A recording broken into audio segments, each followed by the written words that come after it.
Telegraph. And is Keir Starmer losing his voter base by not hating Israel enough, Leo?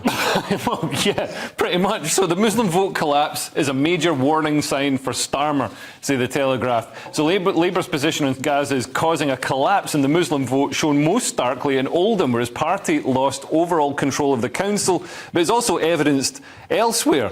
Also, Harlow, a town that Keir Starmer visited twice, stayed loyal to the Tories, and Labour failed to win the Tees Valley mayoral election. But the issue with their sort of side issues, the issue with the Muslim vote, which is interesting because, you know, Tony Blair, when he opened the borders, apparently Labour said there was the intention to rub the right's nose in it and sort of force diversity on the country. And Andrew then Nethers actually said that, but carry on. And tilt the sort of electoral arithmetic in the favour of Labour, who thought that, you know, these arrivals would vote for them. And for years, Muslims did vote Labour, but now they're not happy with you know, Keir's support for Israel.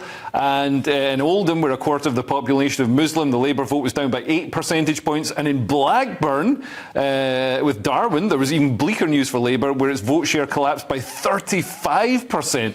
So that's really incredible. I mean, it's a tricky one for Starmer because, of course, he's got the anti-Semitism scandal, which generally people feel he's dealt with well, but then he suddenly runs into the not supportive enough of Palestine issue, so he basically can't win, Jonathan.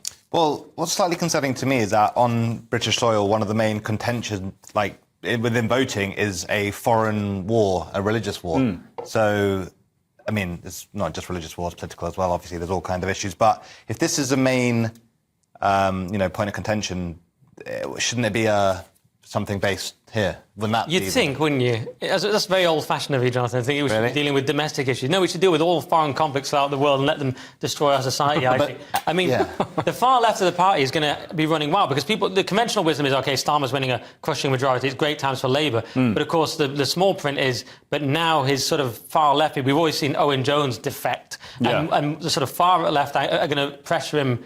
And that's what they're doing already. Yeah. And we're seeing some crazy attitudes coming through in the younger generation. So there's a survey. This is in America, so it's not in the UK. But, you know, there's a lot of replication across the two countries. 40% of Gen Z see Israel as a white supremacist country. And they've grown up, the younger generation have grown up under BLM, they've grown up with critical race theory, and they've grown up with being, you know, openly being allowed to demonise white people. So now they're looking around, they're doing it to other groups. And obviously it's been acceptable to do it to white people, but it's not so acceptable to do it to an actual minority. Yeah, I was going to say, didn't know we could claim that one as well. Like, that's impressive. Yeah, you were telling me earlier that Jews aren't white.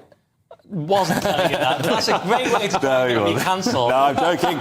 It's a joke. Josh will be writing a series of tweets. I mean, thanks, Jonathan. I did not say that for the record. Thank you very much. I'm just... although it is karma because I have used you were telling me before the show conceit on other people before. But just lastly on this, it is sort of, to me, it's always good when Labour are losing votes, just like when Sadiq Khan is losing votes. I say as the neutral host, but it's kind of good for the wrong reasons because I hear that like the mosque have sort of put out the word as I was reading this today, you know, don't vote for Sadiq Khan. So I'm not totally sure I'm comfortable with that kind of pressure on the vote. You know, what sort of world are we living in where Sadiq Khan isn't Muslim enough for you? You know what I mean? I mean, and this guy, it's not like he's, you know, sort of, you know, a lily-livered sort of, you know, just does it a little bit. Like, man, look into his background. Look into, you know, who he hands out council houses to, who he's represented, who he's been pals with. Yeah. It's, be careful, don't go full Lee Anderson. You'll get suspended from something. But, yeah, I mean, yeah, it's a fair point. But it's all about Gaza. It's all about, he's not pro-Gaza enough, pro-Palestine enough. Yeah. So that's where they're losing. Tricky, I think it's an impossible situation because you've got to pick one, right? You can't...